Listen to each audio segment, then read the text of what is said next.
Broadcasting live from WOUB TV in Athens, this is Newswatch. Hundreds of jobs are coming to the area. Good evening, I'm Mackenzie Pyatt. Thanks for joining us. There are plans to put a new natural gas-fueled power plant just north of Marietta and Hannibal. During construction of the plant, 300 to 400 jobs are projected to be available, and the plant itself is expected to bring in 20 full-time jobs. The power plant will use local natural gas to create energy. It should be up and operating by 2020. At one time, the site was occupied by Ormet Corporation that employed more than 1,000 people. Ormet has been closed since 2013. The third prisoner who escaped from the SEPTA Correctional Facility has been captured.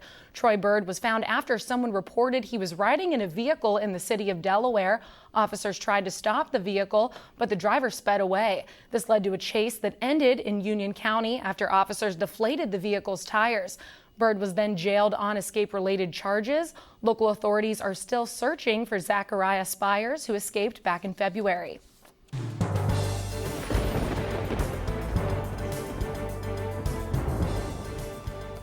Live from College Green at Ohio University, I'm forecaster Ethan Emery. You look behind me right now. People are out and about just enjoying this beautiful weather out here today in Athens.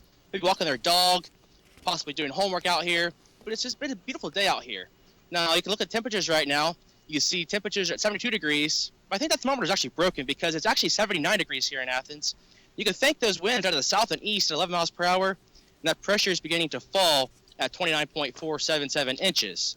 Now, across the region right now, temperature is still fairly mild, 73 in Columbus, 74 in Marietta, a little cooler in Chillicothe at 68, and then in Ripley, 75 degrees.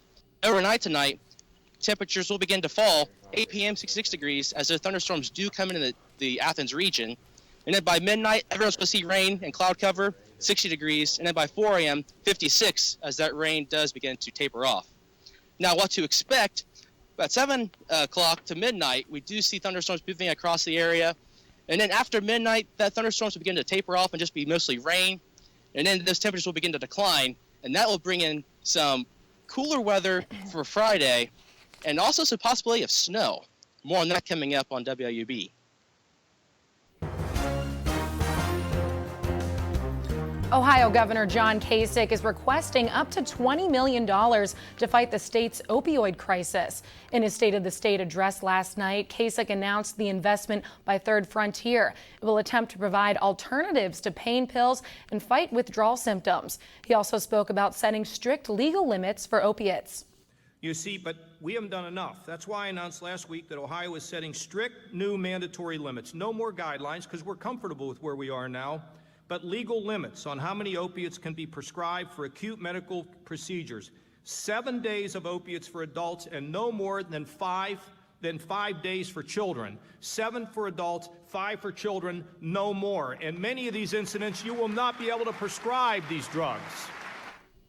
Kasich also continued to stress Ohio's drug problem must be solved through local community intervention rather than government programs. Ohioans are further behind the national average when it comes to income. The Columbus Dispatch reports the income per person rose 3% in Ohio to nearly $45,000 last year. National income increased by almost 4% to $49,000. The typical Ohioan earns about 91% of the national average. Growth in Ohio ranked 30th among states last year. More abortion restrictions. The West Virginia Senate has voted to prohibit doctors from prescribing abortion-inducing drugs by telemedicine. This bill doesn't prohibit physicians from remotely prescribing. The House approved the bill 34-0 yesterday and now goes to the House of Delegates. West Virginia high school students are hoping a green box will help some people in need. They call it the Blessing Box, and they put it up outside Bishop Donahue Catholic High School in McMicken. The idea is anyone can leave food and other donations for people who are less fortunate. Those who are in need can simply come up and take what they like from the Blessing Box. We've always liked to help the underprivileged, the people that don't have a lot, and this is exactly a great way to do it right here forever, for as long as it's here. At first we didn't really know what was happening, but then once we actually saw the box that was built and people got to join in and paint it, it was kind of exciting, and everyone really enjoyed going out into the community to help others. The box is available 24/7 for taking or leaving donations.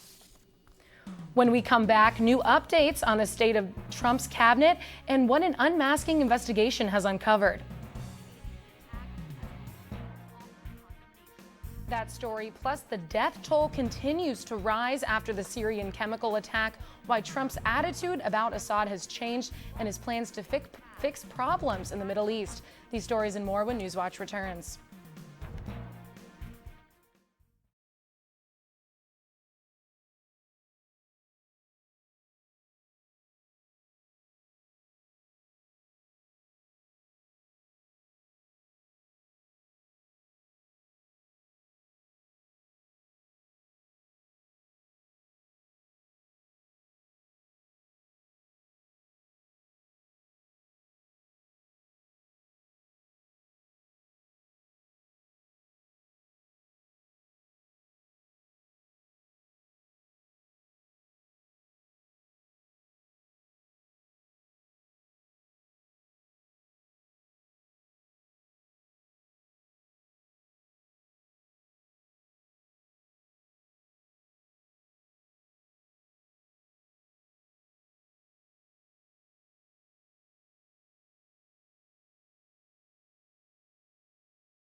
The death toll from a suspected chemical weapons attack on a Syrian town yesterday has risen to at least 72 civilians, including 20 children.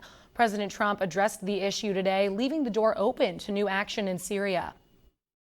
Yesterday, chemical attack. A chemical attack that was so horrific in Syria against innocent people, including women, small children, and even beautiful little babies. Their deaths was an affront to humanity. These heinous actions by the Assad regime cannot be tolerated.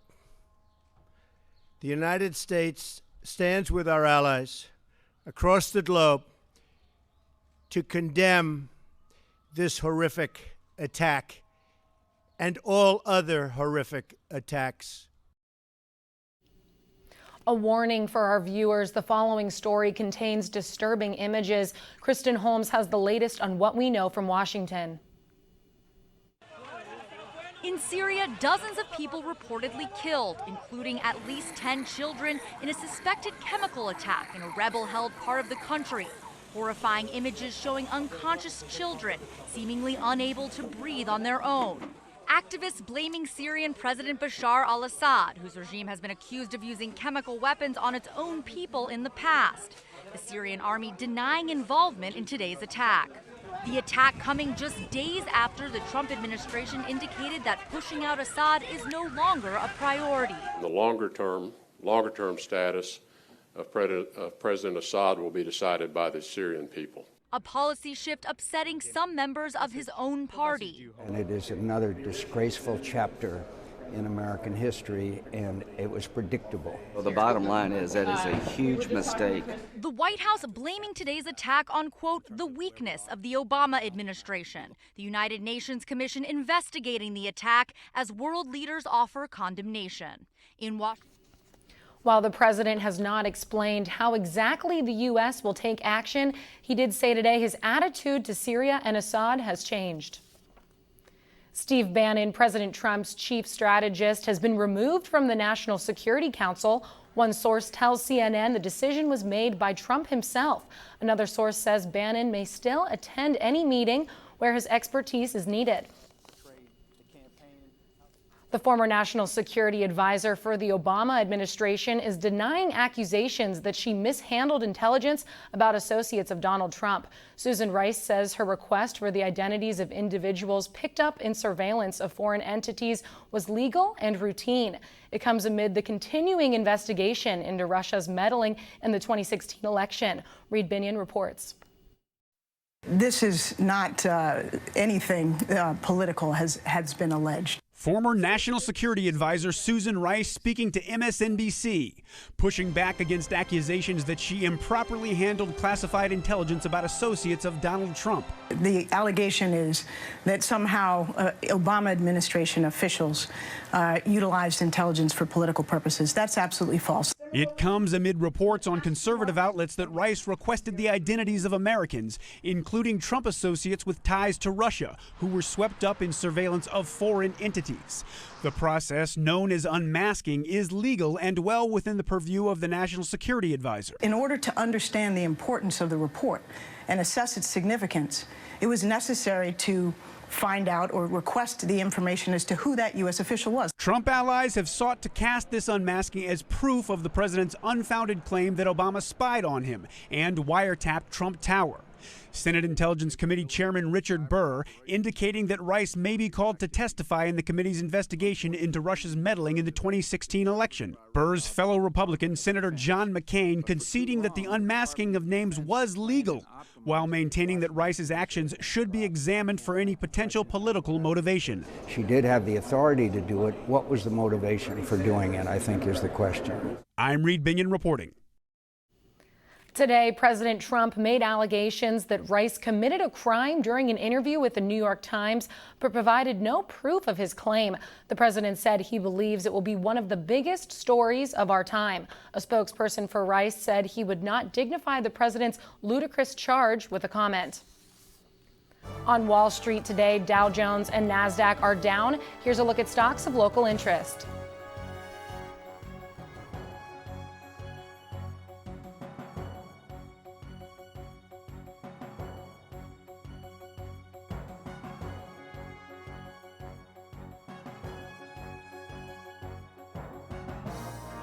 The annual Athens Film Festival is here. We'll tell you about the lineup and how local businesses are cashing in on the event. That story's still ahead. Thunderstorms and then showers followed by cold air and, yes, snow. All those details coming up next on WOUB Newswatch.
from the Newswatch Weather Center, I'm forecaster Ethan Emery.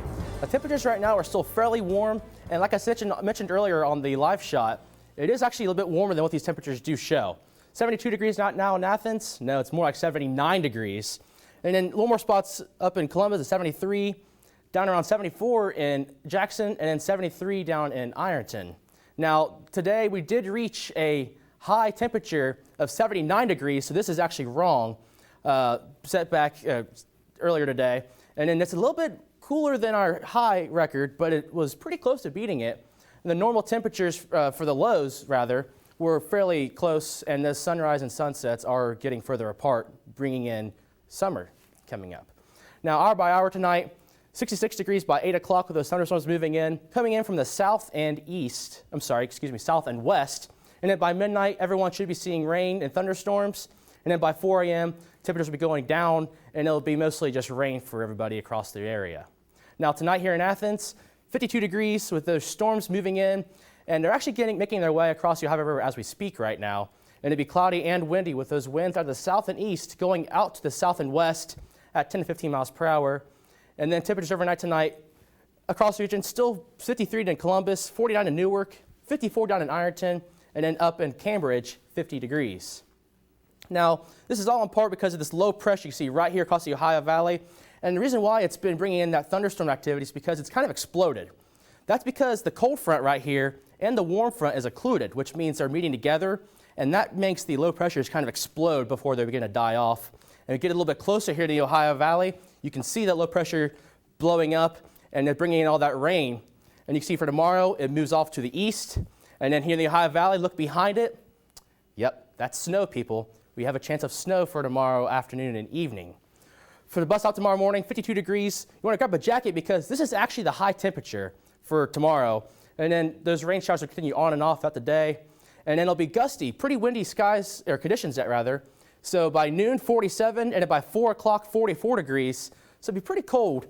And then for tomorrow, high 52 in the morning, like I said, and then temperatures begin to fall. And then gusty winds at 15 to 25 miles per hour, along with those rain showers. And then highs across the region, lower 50s in the morning, and then going down into the lower 40s for your Thursday, rather. So Thursday, 52 for the high in the morning, and then Friday, 47 with snow showers in the morning, nothing more than an inch. It'd be a dusting or so. The weekend, beautiful and clear, and then those highs back up in the 70s.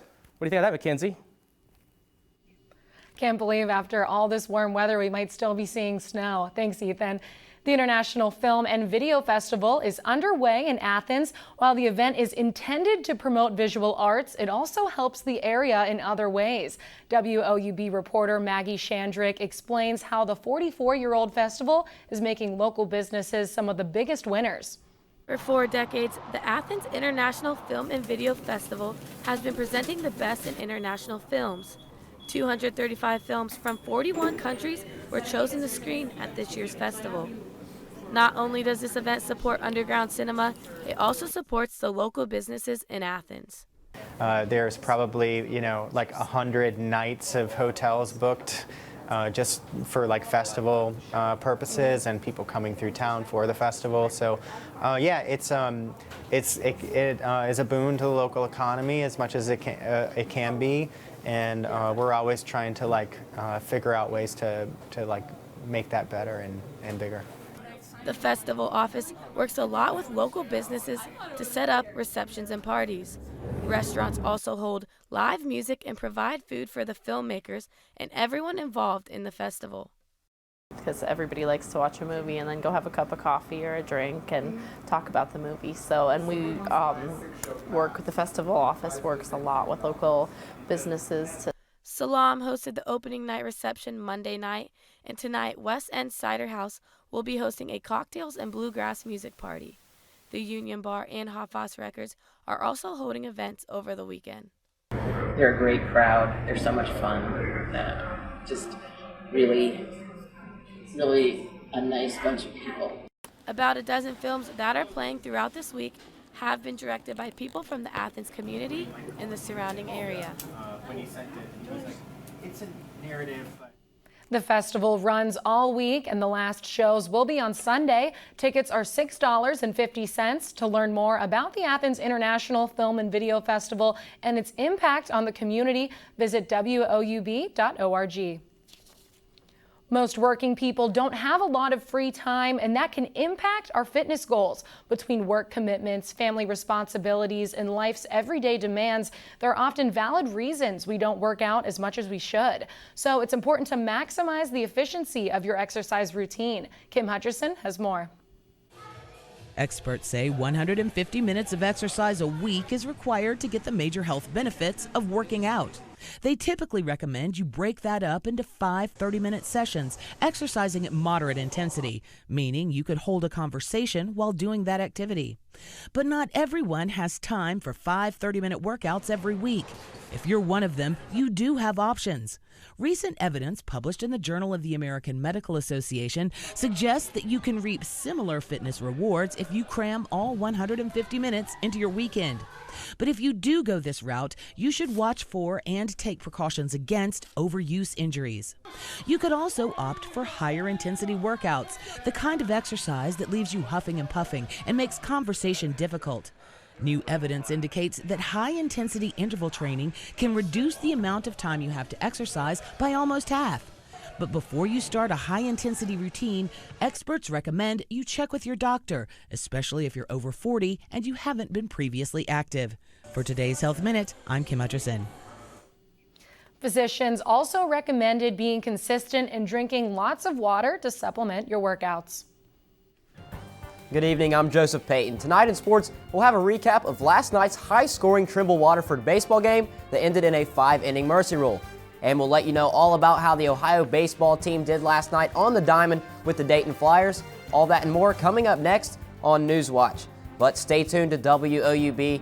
Here's a look at what's coming up tonight on your public television station.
Welcome back, I'm Joseph Payton. Let's start sports off with an Ohio basketball story, but hey, this actually takes place at the next level in the NBA. Former Bobcat star Maurice Endor got his first career NBA start with the New York Knicks last night. And though it was his first start, he looked like a veteran out there. The rookie had a double-double with 13 points and 12 rebounds in 33 minutes on the floor. His performance helped the Knicks take down the Chicago Bulls 100-91. And sticking with the NBA, the Cleveland Cavaliers hosted the Orlando Magic last night, and after trailing by 2 at halftime, the Cavs outscored the Magic by 23 points in the third quarter to help give them a 122-102 win. Kevin Love was the high point man of the night with 28 points, and point guard Kyrie Irving added 24 to the mix. The Cavs now play tonight in Boston against the Celtics. And moving over to Ohio athletics now, the Ohio Bobcats baseball team welcomed the Dayton Flyers to Athens yesterday evening. Ohio took down the Flyers 5-2 thanks to a good performance at the plate from catcher Tanner Peachnick. He had 3 hits by himself for the Cats, and the entire Dayton team only had 3 hits total. With the win, Ohio extends their win streak to 4 games. That makes it their longest win streak since the 2015 MAC championship season. And the Ohio softball team split a doubleheader against the Kent State Golden Flashes yesterday. The Bobcats won the first game 6-0, and pitcher Savannah Jo Dorsey, she was lights out. She pitched a 7-inning shutout, only giving up 2 hits and only walking 2 batters. She also struck out 15 batters, pushing her over the 1,000 career strikeout milestone. Now switching over to high school baseball, the Waterford Wildcats and Trimble Tomcats met up with each other yesterday evening on the diamond. Here's a full recap of all of the action. Last night, the Waterford Wildcats hosted the Trimble Tomcats in a TVC Hawking baseball showdown. The Wildcats wasted no time getting the bats out as they scored 11 runs in the bottom of the first inning. It all started with a leadoff double by catcher Isaac Huffman, and 2 batters later, Braden Belleville blasted a 3-run bomb over the fence to get the Cats on the scoreboard. Trimble tacked on runs in the 3rd, 4th, and 5th innings, but it wasn't enough as Waterford won in a 5-inning, 17-3 mercy rule. Despite the loss, Trimble coach Phil Fairs seemed to be optimistic after the game. Yeah, I wasn't disappointed with her play. Yeah, we didn't give them any runs until the game was out of hand. I think they'd already up 11-0 before we had an error or anything. So, yeah, I think the first 4 balls went to the fence for them. So, yeah, when you play a good team like that, they take advantage of anything you give them. As for Waterford's Doug Huffman, he still thinks his team is shaking off early season rust. Okay, we're gonna work the rust out. This is kind of like Goodyear, Arizona right now. The only thing is you're playing for seeding and stuff, so they really do count. But this is kind of our rust, knocking off a little bit of the rust. Both teams now play tomorrow evening as Waterford, they'll play Miller, and Trimble, they face Federal Hawking. Well, I'm Joseph Payton. That's all I've got for sports. Over to you, Ethan. Well, thank you, Joseph. Tonight, low 52 degrees with those storms moving in early, but around midnight, it should change over just to all rain. It'll be cloudy and windy overall, and those winds will begin to pick up overnight tonight. And then tomorrow, the high, yes, is actually going to be in the morning. Temperatures will begin to decrease throughout the day. Those gusty winds and rain on and off throughout the day, especially in the evening hours. And those winds will be out of the south and west at 15 to 25 miles per hour. And overnight, for tomorrow night, temperatures will begin to fall down even lower enough to get snow in the forecast. Yes, snow. And on the 7-day forecast, I do show that on Friday with 47 degrees for a high. That snow will be between Thursday night and a Friday. Nothing more than a dusting, I don't expect, but that might change. But then for the weekend, 60 degrees on Saturday, 71 on Sunday, and then almost 80 degrees coming up on Monday. That's beautiful. What do you think, Mackenzie? All right, thanks, Ethan. And that does it for our broadcast this evening. Thanks for watching. I'm Mackenzie Pyatt. Stay tuned for the PBS NewsHour coming up next. And remember, you can find the latest news anytime at WOUB.org. Have a great night.